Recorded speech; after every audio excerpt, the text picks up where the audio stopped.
Boa noite, eu sou o Luiz Fernando. Boa noite, meu nome é Edson. E hoje nós vamos falar sobre a atuação do gestor empresarial nas empresas familiares. Por que escolhemos esse tema? Bem, um grande número das empresas que existem no Brasil, ou elas se iniciaram familiares ou elas ainda são. E existe uma necessidade do gestor empresarial, desde a criação dessa empresa até o seu desenvolvimento, ele atuar nessas empresas. Nós vamos elencar as vantagens e desvantagens para se optar por esse tipo de empreendimento. Bem, segundo alguns autores como Martins, como Gonçalves, a definição de empresa familiar, ela precisa de 3 critérios: que a propriedade pertença a uma família, que o controle administrativo também pertença à família e que haja uma família. Então esse é o consenso desses autores. Também nós apresentamos as características das empresas familiares, que são peculiares, na maioria dos casos. O sistema da empresa familiar, a gestão de conflitos internos, são bem atípicos, são bem parecidos, a governança da empresa familiar, o protocolo familiar, o planejamento da sucessão da empresa familiar, o desenvolvimento dessa empresa, também o papel dos dirigentes que não pertencem a essa família, a transferência dos bens da empresa e os objetivos, que muitas vezes estão voltados para os interesses familiares e não empresariais. Bem, nós montamos aqui um modelo onde esses 3 critérios estão num círculo: gestão, família e propriedade. Esse daqui é um diagrama de Venn. Então nós observamos aí que eles estão entrelaçados. E cada intersecção dessa, ela pode ser a característica de uma empresa. Então existem várias empresas que são definidas familiares, mas que se destacam em uma dessas intersecções. Por exemplo, na intersecção do meio, onde nós vemos família, propriedade e gestão, elas estão entrelaçadas, ela se refere quando todos os membros da família proprietária possuem as ações, a propriedade da empresa e ocupam cargos de direção nessa. Na intersecção onde está família e propriedade, nós estamos falando de empresas que os membros da família são os proprietários, porém eles não ocupam cargos de responsabilidades executivas na empresa. Já na intersecção família e gestão, nós estamos falando de empresas que detêm a ação das empresas, pertencem à família proprietária e elas desenvolvem ações diretivas, mesmo muitas vezes sem possuir as ações ou as cotas, a propriedade em si da empresa. Na intersecção propriedade e gestão, nós estamos falando de empresas onde os indivíduos têm a propriedade da empresa, têm ações, e elas desenvolvem funções de direção. Porém, alguns desses indivíduos não pertencem à família que detém o controle da organização. Bem, nas vertentes onde tem apenas a família e ela não faz parte de nenhuma intersecção relacionada a outras, nós falamos de empresas onde os familiares não possuem as ações das empresas, a maioria ou a cota, e nem exercem funções diretivas na empresa, mas a empresa é dessa família. Um exemplo disso são cônjuges, filhos mais novos, sobrinhos, que muitas vezes trabalham ali na empresa, mas não fazem parte da administração. Gestão. Quando nós falamos dessa vertente, nós estamos falando de diretores de diferentes níveis que muitas vezes não pertencem à família da qual essa empresa faz parte e também não tem nenhuma participação do seu capital. E na vertente propriedade, nós estamos falando de acionistas que detêm ações de empresas familiares, mas que não exercem função de direção, de administração e também não fazem parte da família. Bem, um perfil peculiar é do gestor dessas empresas familiares. A maioria das empresas, elas se iniciam com esse gestor, né, baseando-se apenas nos próprios conhecimentos dele, experiências, muitas vezes senso comum, né? Ele mesmo administra, toma as decisões, né? E acredita que com a sua garra, com a sua determinação, o seu empreendimento vai crescer e vai dar frutos, estabilidade funcional. Isso, segundo Drucker, é bem peculiar, porque a pessoa que tem esse espírito empreendedor, muitas vezes não tem o conhecimento científico, administrativo, ele não precisa dar explicação a terceiros sobre a teoria que sustenta a empresa, os valores. Porém, quando há um administrador, um gestor, ele pode fazer uma análise dessa empresa, dos seus valores, da sua finalidade, da sua missão. E isso, com certeza, alavanca essa.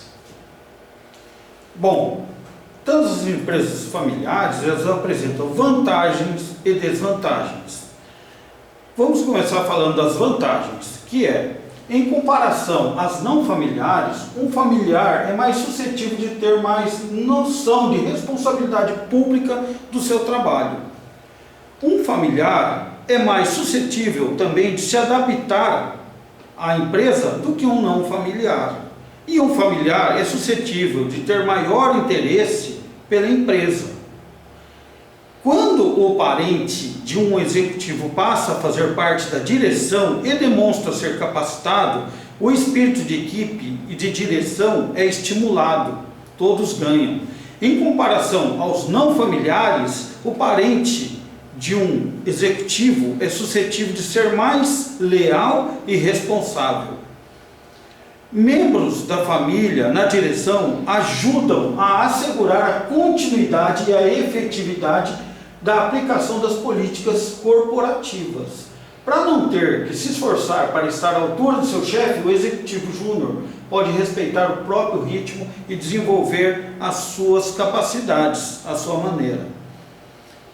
Agora, com relação às desvantagens da empresa familiar, nós notamos que se um familiar é contratado como executivo e demonstra ser incompetente, não se pode despedi-lo ou transferi-lo para outro órgão com a mesma facilidade que os demais, porque ele é um membro da família. O nepotismo também tende a desanimar aqueles que não fazem parte da família, que eles jamais vão conseguir um cargo de direção.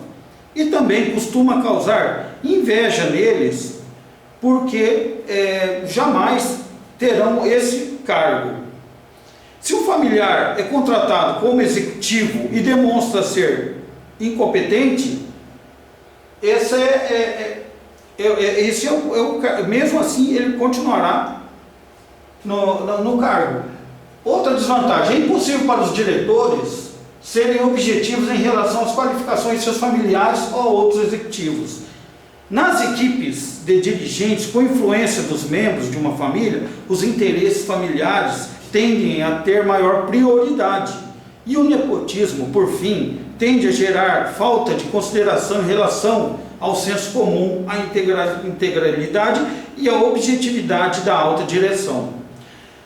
A conclusão das vantagens e desvantagens é que a profissionalização da empresa, ela deve ser a chave, ela deve ser buscada a todo custo. Por quê? Porque o sucesso de integrar profissionais familiares na direção e na gerência da empresa.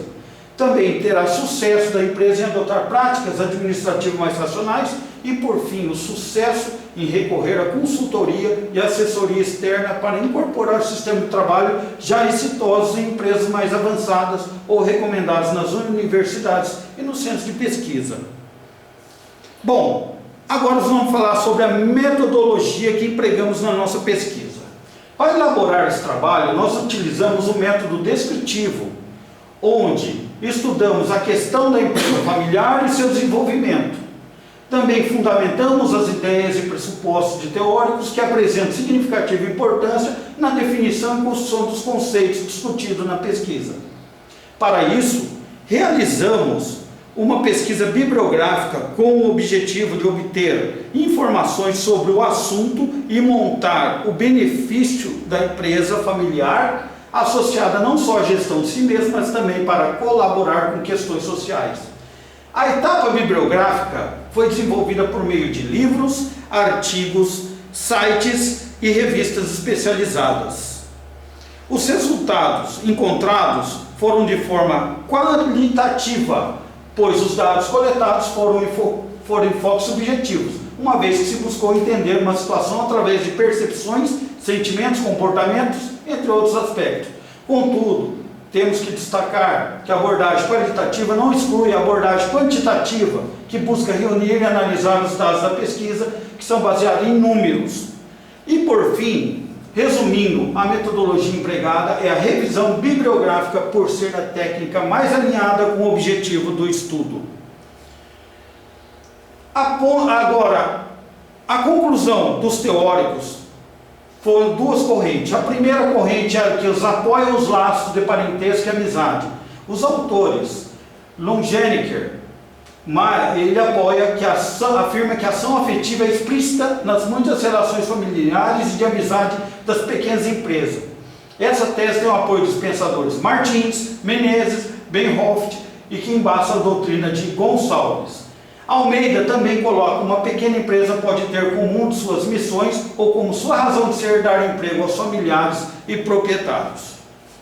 Já a outra corrente apoia a profissionalização da administração, que é Lodge, que acredita que as empresas familiares apresentam algumas fraquezas e evidentes no seu processo de desenvolvimento e cultura quando comparados com as outras organizações. Nessa vertente, Lemos explica que uma das soluções favoráveis para os problemas de sucessão é adotar uma administração profissionalizada. A tese desses doutrinadores se embasa no fato de que, embora existam empresas familiares que sobrevivem a diversas gerações, menos de um terço delas sobrevivem à segunda geração e uma pequena minoria sobrevive à terceira geração. Nossas considerações finais com isso, chegamos à conclusão que as empresas familiares são praticamente o início de toda grande empresa. Sua gestão, sucessão e profissionalização são atualmente seus grandes desafios. Por fim, em relação à propriedade, sugere-se que a empresa familiar elabore um acordo societário entre seus sócios e familiares, possibilitando administrar os conflitos que tendem a surgir na empresa familiar e principalmente evitar retiradas de capital acima do que realmente lhes confere por sua atuação na empresa. Muito obrigado. Muito obrigado.